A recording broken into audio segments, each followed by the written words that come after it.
Symphony of a Beautiful Rambling Mind. Mental Wellness, Video Essay Number 2. Part 5. Grounding in the Present. Creative Sanctuaries and Animals as Life-Saving Support Infrastructure. Sustained recovery from chronic trauma requires tangible, physical anchors in the present moment, environments where safety, agency, and constructive focus can take root. After enduring a difficult divorce 4 years ago and living confined in a second-floor apartment, buying my classic early 1900s home in Granville, New York has provided me with that exact foundation. After enduring periods of displacement, instability, or confinement, securing a stable living space acts as a vital foundation for rebuilding one's lifestyle. Investing physical energy into improving a home, cultivating a garden, or creating functional outdoor spaces allows a recovering mind to transition out of survival mode and into an active state of stewardship. For me, that stewardship looks like transforming my yard into a bird sanctuary around a massive 30-foot tree stump, or clearing old wood behind the garage to build what I jokingly call the swinger's grotto, with lawn swings and a bird bath.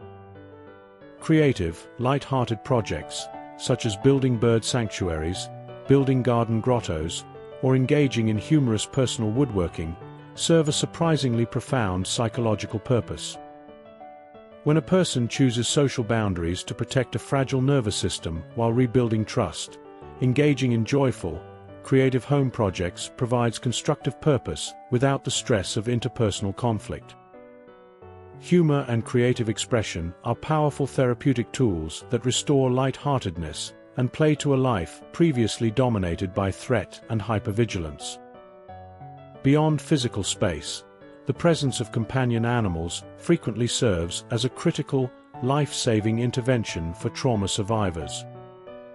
I have officially stopped referring to my 2 dogs, Jeffy and Marty, as mere pets, and now classify them as my advanced, life-saving medical equipment. Describing dedicated emotional support animals not merely as pets, but as essential, living medical equipment reflects their genuine clinical utility. When human relationships have historically yielded betrayal, neglect, or emotional abuse, the constant, unconditional attachment offered by animals provides a safe baseline of unconditional love. They give me a concrete reason to get out of bed every morning, keeping me walking miles every single day and ensuring I keep fighting to heal. They establish non-negotiable daily rhythms, demanding physical movement, routine outdoor exposure, and active caretaking, which gently force a recovering individual out of bed and back into meaningful engagement with the living world.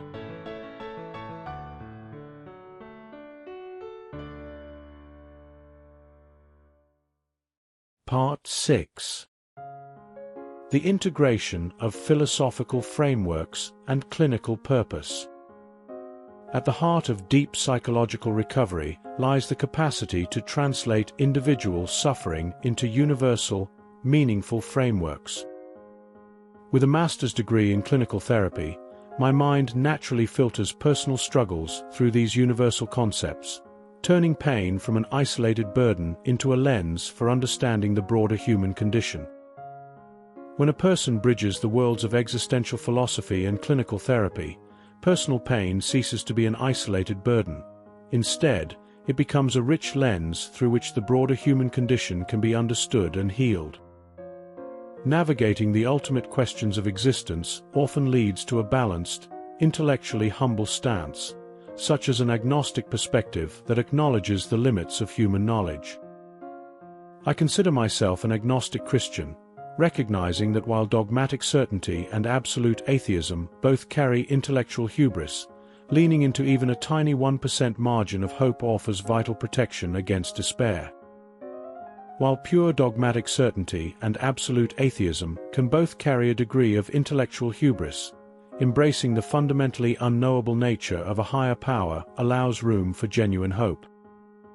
Even when an individual feels statistically doubtful about divine intervention, choosing to lean into a conscious margin of hope serves as a vital shield against the despair of pure nihilism.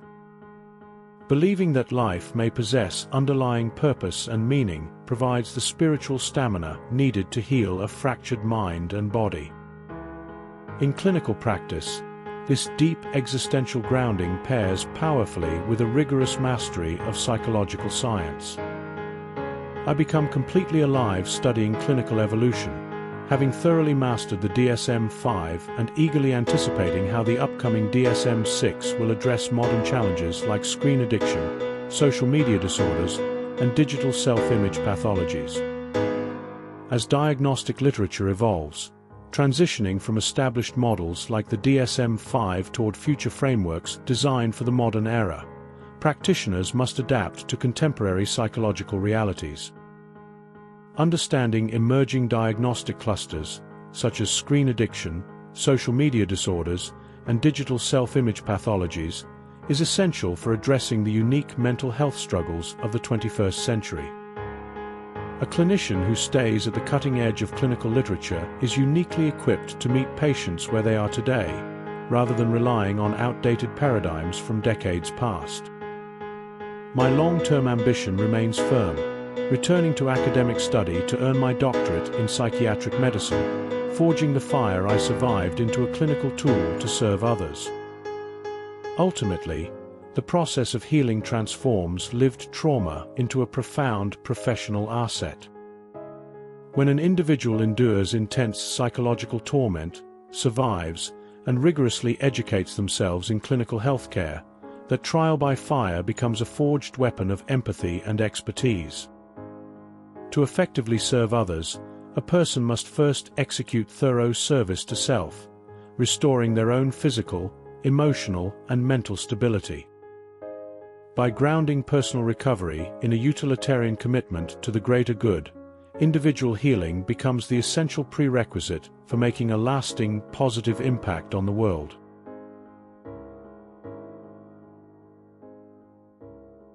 Part 7.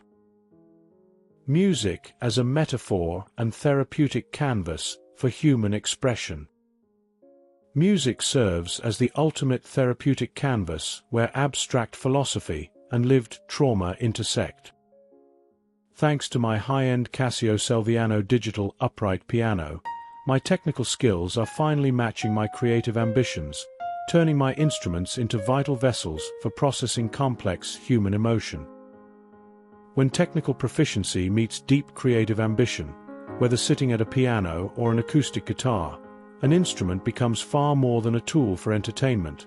It becomes a vital vessel for processing complex human emotion.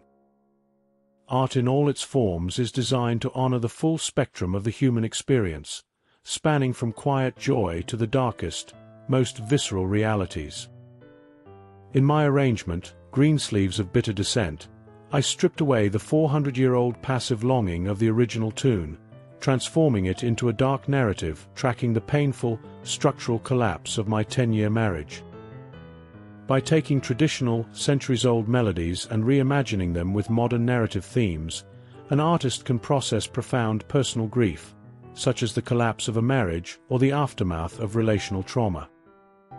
Plunging classic themes into raw, modern soundscapes allows an individual to externalize betrayal, heartbreak, and existential despair, handling grief through performance in ways that regular prose or spoken therapy cannot replicate. In my piece, Holocaust Lullaby, I set the historical names of concentration camps to handle Saraband, creating a structural memorial that puts my own life battles into profound perspective. Similarly, artistic creation can serve as a profound historical memorial to contextualize personal resilience.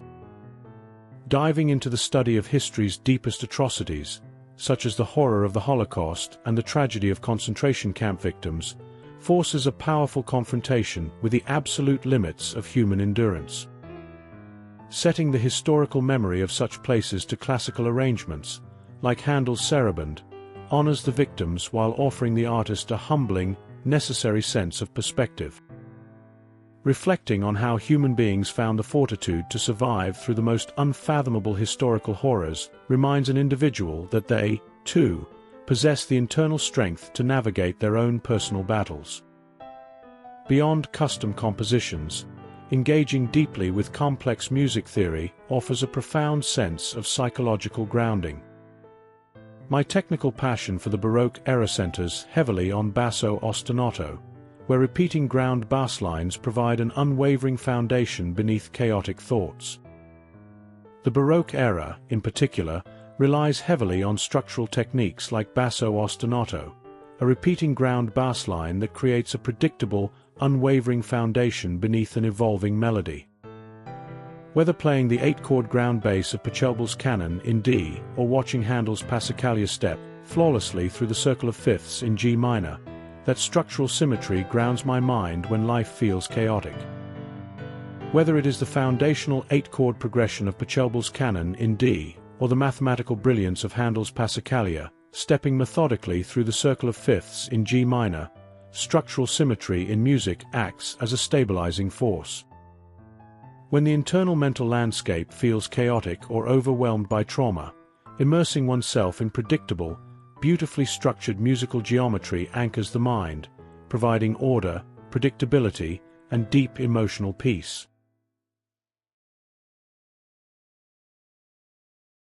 Part 8. Conclusion: Choosing Life in 2026. Ultimately, my journey comes down to a fundamental appreciation for the era I am living in. It is 2026, and we possess the most advanced technology and medical understanding in human history. Beyond my clinical interests and my musical maps, I have a beautifully simple, tangible anchor keeping me excited for the future: the upcoming release of Grand Theft Auto 6 this November. As a lifelong fan who has played every iteration since the original top-down games, the scale of this upcoming $2 billion world simulator is mind-boggling. The sheer detail of its virtual world serves as a brilliant reminder of the creativity human beings are capable of, and I want to be alive, healthy, and thriving to experience it. Beyond clinical aspirations and artistic passions, sustaining a genuine desire to live often relies on simple, tangible anchors, accessible milestones that generate authentic excitement for the future. Whether it is looking forward to immersive technological milestones, creative media releases, or personal seasonal events, these concrete markers provide a steady stream of anticipation that pulls the mind forward out of the past. I am no longer wallowing in the chaos of my past. My daughters, Mia and Amelia, are coming to visit me at my new home later this summer, and they are my ultimate biological and evolutionary reason to stay strong. At the core of this forward momentum lies the restoration of meaningful human connection and social responsibility. Reconnecting with loved ones rekindles a deep, fundamental purpose to remain healthy and resilient. They need me, my dogs Jeffy and Marty need me, and I finally need myself. Recognizing that others rely on one's presence creates a powerful shift in perspective. Caretaking transforms from a heavy burden into a life-affirming anchor. Yet, true recovery requires going one step further, moving beyond serving others to realizing that one must also become essential to oneself. I am stepping out of the shadows of childhood neglect, moving past the wreckage of an abusive marriage, and defeating learned helplessness one doctor's appointment and one piano note at a time. I am taking my life back. Reclaiming a life requires stepping decisively out of the long shadows of historical abandonment, moving past the lingering wreckage of relational trauma, and systematically dismantling learned helplessness one deliberate action at a time. It is a daily practice executed through simple, proactive choices, making necessary medical appointments, engaging in daily creative practice, and taking back full control of one's future. To anyone reading or listening, stay healthy, stay happy, and know that you are valued. Even as a philosopher who operates daily in the space of systemic doubt, I choose the path of light. God bless you. I love you. Peace.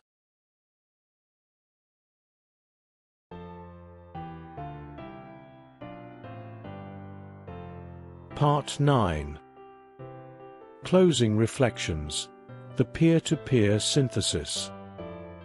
When you stand back and look at the entire arc of this essay, from the initial chaotic noise of childhood neglect to the structured mathematical symmetry of a Handel Passacaglia, a clear pattern emerges. Trauma tries to force a life into a single permanent narrative of reaction, hypervigilance, dissociation, chemical numbing, and learned helplessness, convincing the brain that safety can only ever be defensive. What this journey demonstrates, however, is that true healing isn't the total absence of pain or the sudden erasure of a dark past. It is the active reclamation of agency. It is choosing to wake up at dawn not because a prescription forced sleep to end, but because the birds outside are worth hearing.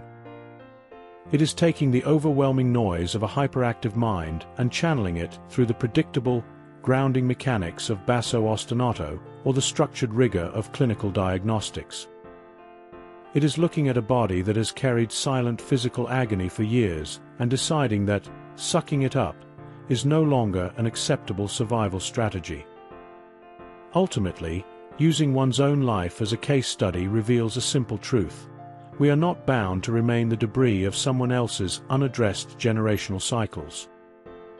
By combining the intellectual clarity of a counselor, the emotional depth of a musician, and the steady, quiet loyalty of daily anchors, like Jeffrey, Marty, and the anticipation of simple future joys, a person turns survival into genuine vitality. The trial by fire stops being a fire that burns you down. It becomes the exact heat required to forge a weapon of radical empathy, purpose, and lasting strength. Final takeaway. Healing is not a passive event that happens to you. It is an active, daily choice to step out of the shadows, take executive control of your health and mind, and build a life that is authentically, unapologetically your own.